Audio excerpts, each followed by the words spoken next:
that stone emerging out of the ground that's got a little blue quartz in it that's glinting in the sun. The smell in the air, the rustle of the leaves, and the sound that it makes.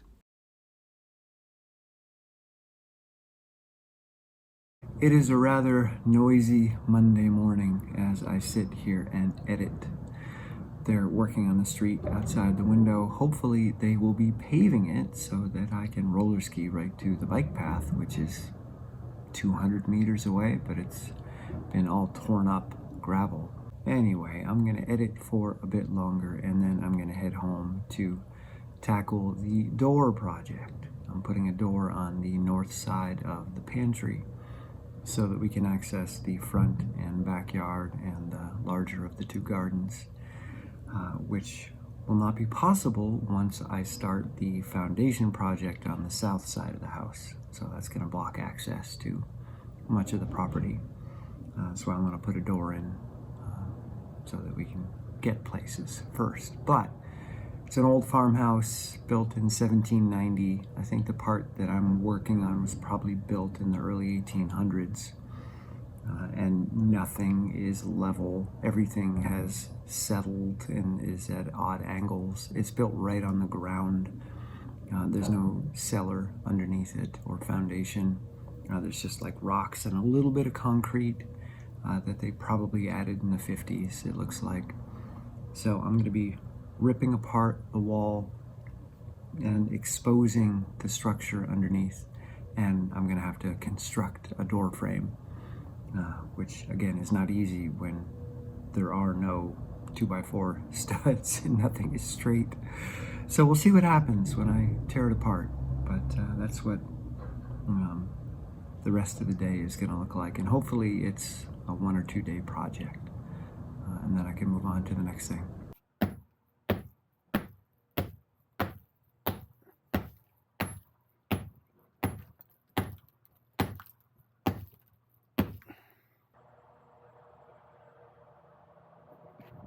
I have to chisel down the foundation to be level with the floor that I installed last year, and I've got to cut out part of this old beam. It's rotten, dry rot. I've got to cut that out, replace it, and then this beam is all rotten.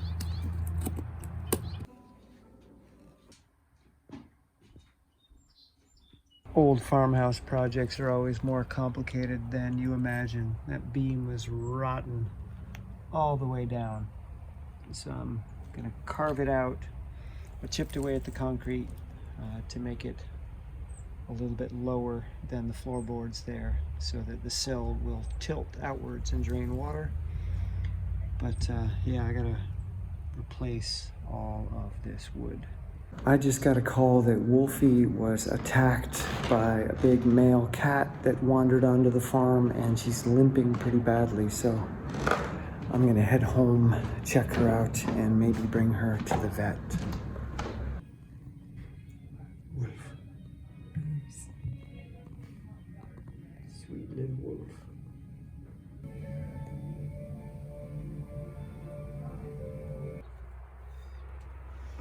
Foxy and I are leveling out the concrete, right, Fox?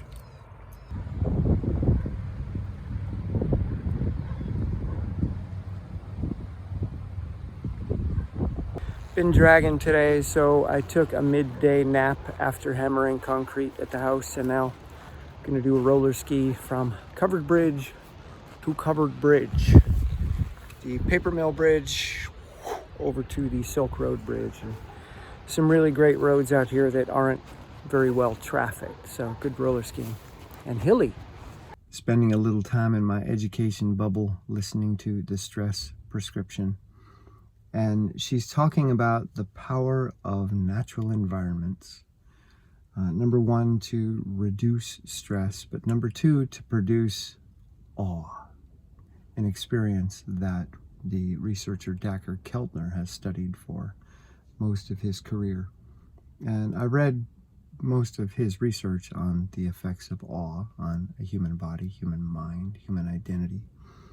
And she's relating that now. And as I listen, it's clear that she very much lives as an identity narrative, and most people do. So the research into natural environments and into awe is biased towards an identity experience. What do I mean by that? She said that when people experience waterfalls, when they experience huge mountain summits, when they experience the vastness of the desert, the enormity of the ocean, she's talking about big conceptual things that are not present to you. Back in the mid-90s, I motorcycled across the country, and I would camp along the way, and at one point I found myself in the lost coast of California, and that's where the tallest tree in the world is. At that point, I think it was 363 feet tall. And I think they have removed the marking to that tree because they don't want people to go there anymore. People like me. Because when I got to that tree, I felt that I needed to experience something significant. I felt that there needed to be more than just me looking at the trunk of a tree and not being able to see the top, which is what happens when you're in the redwoods. You don't see the tops of the trees. You just look at the enormity of their trunks. And you think about how big they are. You think about the significance. Now, there are trees next to it that are also well over 300 feet tall, but they don't have the status as the world's tallest tree. So looking at those trees didn't do anything. It was this tree, the one with the little plaque. And I remember that moment because it was so disappointing. I tried and tried to feel something significant in that moment. Like this should be momentous. And it wasn't. But I could tell people stories about it. In fact, I did. Most of us do. We tell stories of significance to try to enhance things so that we can feel like we were a part of something bigger. So the big waterfall, the rushing power of the water, the giant mountain peak that we scaled, the desert that we crossed, or the ocean, just this vast expanse of blueness that will kill you instantly without the protection of your boat. Not instantly, but you get my point. And all of this is about an identity that believes itself to be so large, so significant, that it needs these gigantic natural environments that are so big, so beyond human management, that finally we get our insignificance. I think this is how identities frame things, that we are so big, we are so powerful, we are so all-encompassing that the only thing that can put us in our place is a giant mountain peak. But for some people, that's not enough. I'm going to conquer that giant mountain peak. And I don't care if I die trying, or if other people die trying to get me there. Or I'm going to cross that ocean or that desert. I will show this natural world that it is I that is superior. So when I hear people talk about the power of awe, and it's very much in Dacher Keltner's research, it's about an identity. It's about trying to break or humble an identity. The word is misused, by the way. Awe doesn't mean like, wow, look at that. Awe is about fear. People that are God-fearing experience awe. Things can be awful, like when you are full of awe. Awe is just, it's a terror state. It's not a state of, wow, the world is so big and beautiful and I'm so small. It's the feeling of being like an ant about to be crushed by the enormity of the natural world. That's awe. When you see the tsunami about to hit you, that's true awe. Not standing on the edge of the water and just contemplating the vastness of the ocean. That's pretend awe. That's fake awe. That's an identity that's performing awe or imagining itself to be in a state of awe. And now it likes it. It's like, ooh, that feels good. Yeah, I realize how big the world is and how small I am. And I'm so big for having that thought. Anyway, so Let's come back to Vermont for a moment. Because one of the things that I love about Vermont, and a lot of people don't, is that Vermont is not a place of awe. It's a place of awe, which is what you see when you see a tiny little creature like this little bird that I found yesterday on my front lawn, just sitting there, probably fell out of a nest. And it was so cute and so fragile, and I just had this feeling of, oh. So that's what Vermont does, and I'll tell you why. We only have a few mountains here over 4,000 feet. It's called the Green Mountain State for a reason, which is what Vermont means, by the way, in French. Vert mont, green mountain. Well, we don't have the T in the middle anymore. Now it's just Vermont. Anyway, it was French, by the way. So the mountains are green because only a couple of them get tall enough to have stone summits to be above tree line. And even those are just barely above tree line. So they're very soft, they're very round, they're very green for a few months of the year. Mostly they're white and purple. We only have leaves from mid to late May to mid-September. The Long Trail, which is the oldest hiking trail in the United States, which goes the length of Vermont from Massachusetts to Canada, the first, I don't know, maybe third is also the Appalachian Trail. Well, people call the Long Trail the Green Tunnel because you rarely ever get a viewpoint. You just walk into the woods.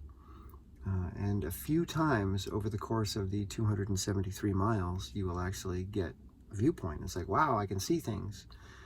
But most of the time, it's just you in the woods experiencing the green and just being present to the local, close, here, now environment.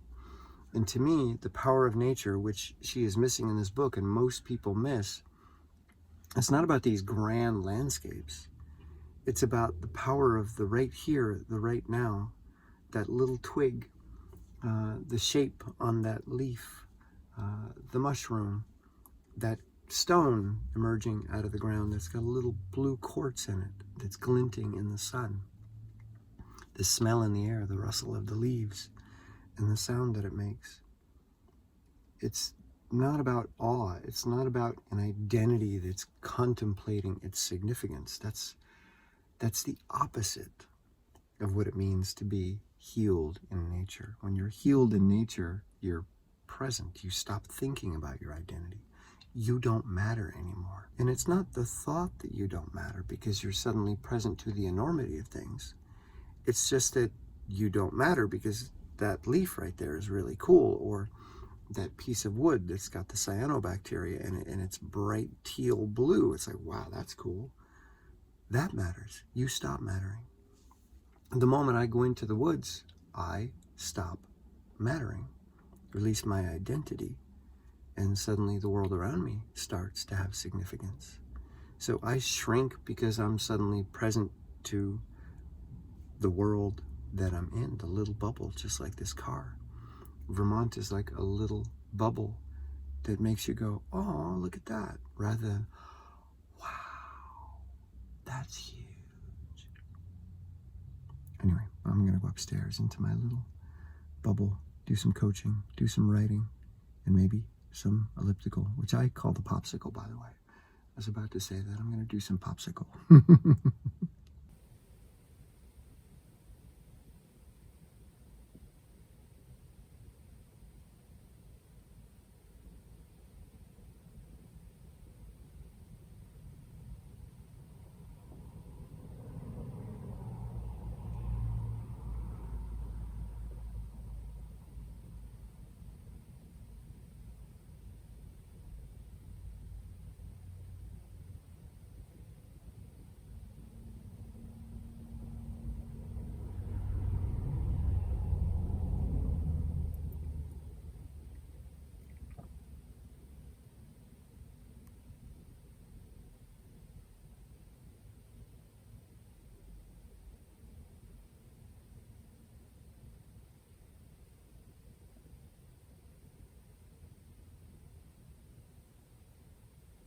How's the Wolfie doing today?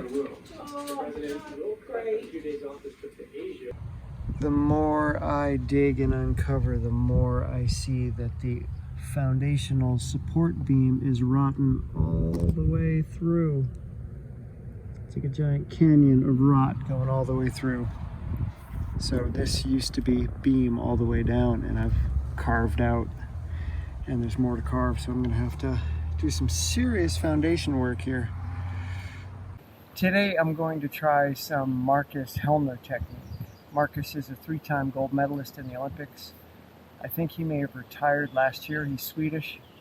Anyway, he does a very interesting poling, very straight and solid, and I like it. So I've been fooling around with that the last couple days, which is different than a Kruger. Still using Kruger leg drive, really bending the knees and coming in, but I'm going to do more of a Hellner upper body than a Kruger. We'll see how that looks.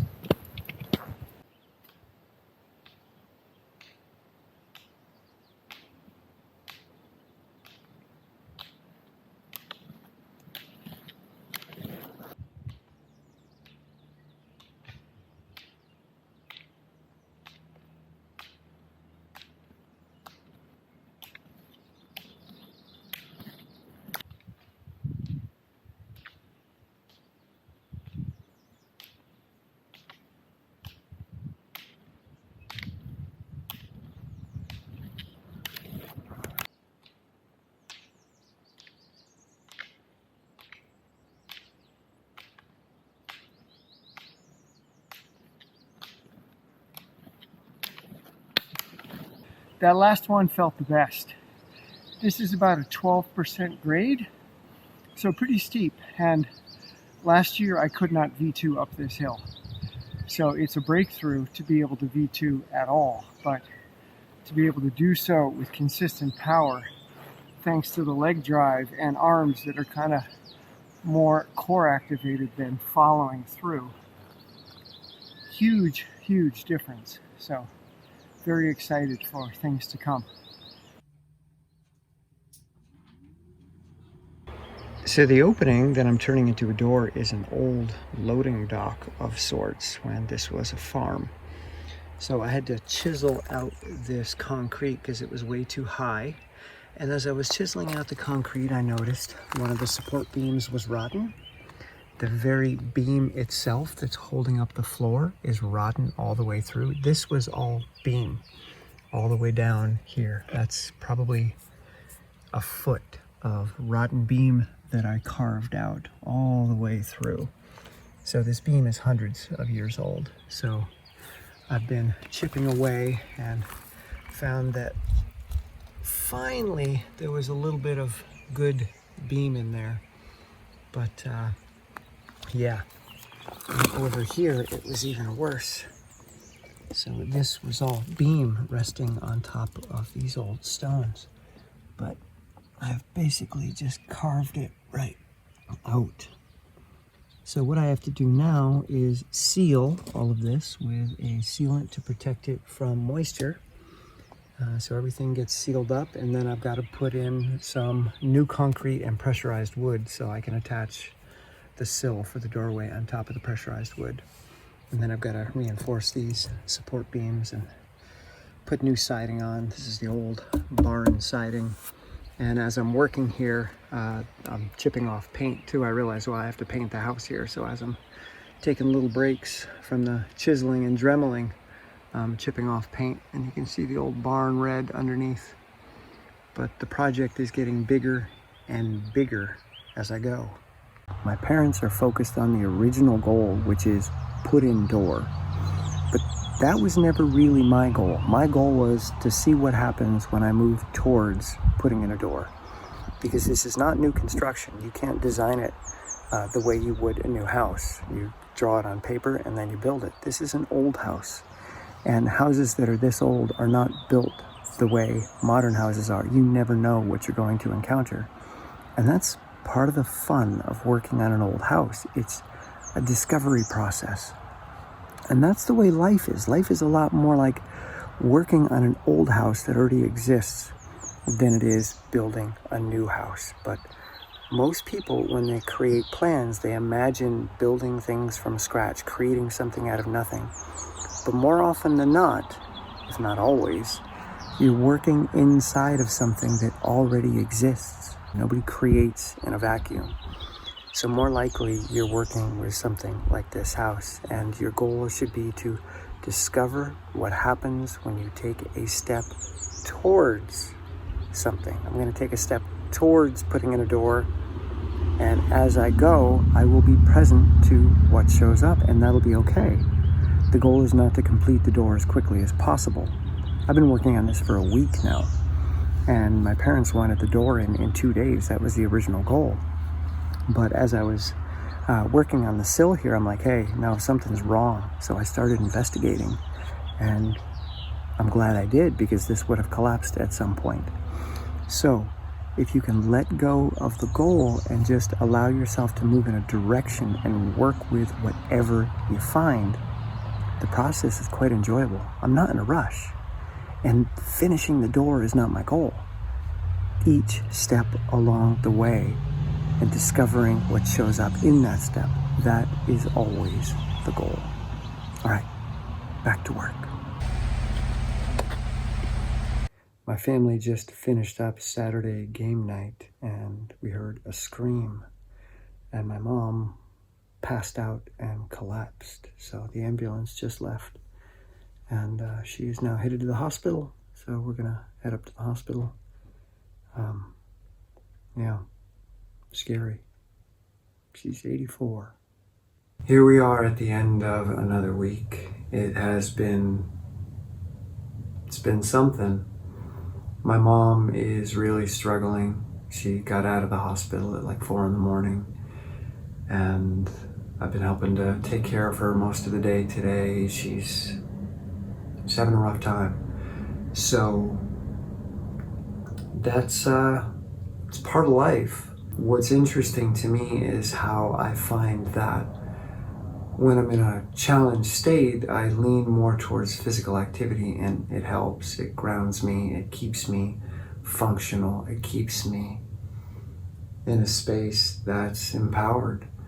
And I'm seeing that reflected in my training this week, not just today, but in how I use physical activity to kind of process what's going on emotionally, to process the world that's showing up. So I'm curious to see where this goes and how I respond to what's going on in my life with movement. And it's not an escape. It's simply about being better able to handle what's happening. Do I approach this situation in an empowered state, or do I approach this situation feeling beaten down, feeling weak?